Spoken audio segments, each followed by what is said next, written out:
বর্তমানে চতুর্থ শ্রেণীতে মোট ৬টি বিষয় পড়ানো হচ্ছে। সরকার সিদ্ধান্ত নিয়েছে আগামী বছর থেকে এই শ্রেণীতে ক্রীড়া ও সংস্কৃতি বিষয়ক ২টি বই যুক্ত করা হবে। আর ষষ্ঠ শ্রেণীতে পড়ানো হয় ১৪টি বই।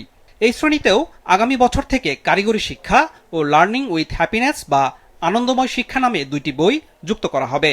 জাতীয় শিক্ষাক্রম ও পাঠ্যপুস্তক বোর্ড এনসিটিবি জানিয়েছে, নতুন 4টি বইয়ের উপর কোনো পরীক্ষা দিতে হবে না শিক্ষার্থীদের, তাই মোট নম্বরে পড়বে না প্রভাব। তবে শ্রেণীকক্ষ ভিত্তিক মূল্যায়নের মাধ্যমে 4টি বিষয়ের উপর শুধু পাস বা ফেল নির্ধারণ করবেন শিক্ষক। অবশ্য নতুন বই যুক্ত হওয়া ও এর মূল্যায়ন পদ্ধতি নিয়ে সমালোচনা করেছেন শিক্ষাবিদরা। এটা কি কন্টেন্ট হবে সেটা আমরা কারিকুলাম বিশেষজ্ঞ যারা আছেন তাদের সাথে অলরেডি ঢাকা বিশ্ববিদ্যালয়ের আইআইইআর সহ বিভিন্ন পর্যায়ে কথাবার্তা বলছি। এটা আমাদের কাজটা চলমান আছে, আমরা কন্টেন্টটা আরেকটু পরে আপনাদেরকে জানাতে পারব। স্পোর্টসে আমরা বিভিন্ন ক্রীড়াবিদদের সাথে আলাপ করছি বা তাদেরকে দাওয়াত করছি, কালচারের যারা তাদেরকে ভোকেশনাল যারা অর্থাৎ রেসপেক্টিভ ফিল্ড যাদের তাদের সাথে আমরা কথা বলছি এবং খুব অল্প সময়ের মধ্যে আসলে আপনাদেরকে জানাতে পারব।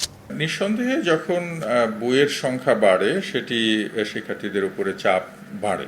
4টি বিষয় আসলে আমাদের দরকার, আমাদের শিক্ষার্থীদের জন্য দরকার, কিন্তু সেটি কিন্তু আমরা যে অন্যান্য বিষয়গুলো আছে সেই বিষয়ের সাথে আমরা এটা ইন্টিগ্রেট করতে পারি।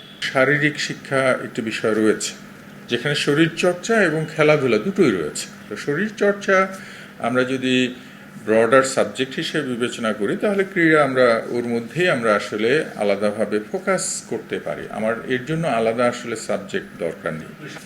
সঙ্গীত নামে একটি বিষয় আছে, শিল্প সাহিত্য কিংবা সঙ্গীত, তার সাথে নৃত্যকলা সব কিছুকে আমরা কিন্তু যুক্ত করতে পারি।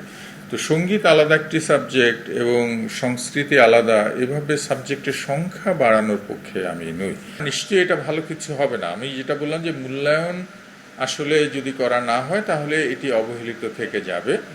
আসলে এটা বিষয় হিসেবেই নামে থাকবে, এটা কেউই আসলে চর্চা করবে না। এনসিটিবি জানায়, পাঠ্য বইয়ে ১৯৭৫ সালের ৭ই নভেম্বর বিপ্লব ও সংহতি দিবসের ঘটনা, ৯০-এর গণঅভ্যুত্থানে সাবেক প্রধানমন্ত্রী ও বিএনপির সাবেক চেয়ারপারসন খালেদা জিয়ার ভূমিকাও অন্তর্ভুক্ত করা হচ্ছে। কিন্তু বিশেষজ্ঞরা বলছেন, সরকার পরিবর্তন হলেই ইতিহাসে সংযোজন বিয়োজন কাম্য নয়। ৭ই নভেম্বর ছিলই না, আপনি সেটাকে অন্তর্ভুক্ত করবেন না। শহীদ প্রেসিডেন্ট জিয়াউর রহমানের স্বাধীনতার ঘোষণা ছিলই না, এটা কি ইতিহাসের অংশ না? আপনি সেটা অন্তর্ভুক্ত করবেন না। প্রত্যেকটি বেগম জিয়ার ৯০-এর গণঅভ্যুত্থান, ২৪-এর ৫ই আগস্টের জীবন প্রত্যেকটি থাকবে। রাজনৈতিক ইতিহাস যখন আমরা শিক্ষার্থীদের পড়াবো, একটা দেশের ইতিহাস, সেই ক্ষেত্রে যথাসম্ভব নৈর্ব্যক্তিক ইম্পার্শিয়াল বিষয়গুলো আনাই ভালো।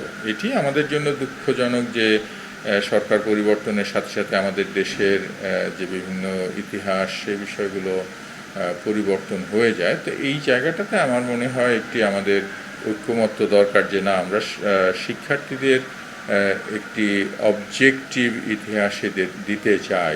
গত কয়েক বছরে দেখা গেছে, শিক্ষার্থীদের হাতে সব নতুন বই পৌঁছাতে শিক্ষাবর্ষ শুরুর পর ২-৩ মাস পার হয়ে যেত।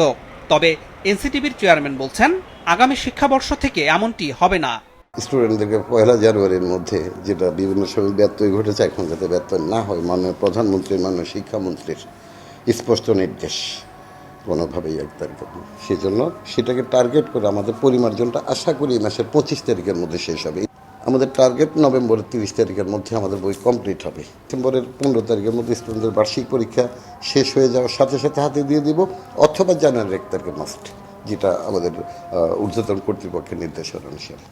এনসিটিবি জানিয়েছে, আগামী শিক্ষাবর্ষের জন্য ১৩৭টি বই পরিমার্জন করা হচ্ছে। আর ২০২৮ সালে নতুন শিক্ষাক্রম অনুযায়ী নতুন করে বই ছাপিয়ে তা তুলে দেওয়া হবে শিক্ষার্থীর হাতে। আনোয়ার হোসেন, মাছরাঙা সংবাদ, ঢাকা।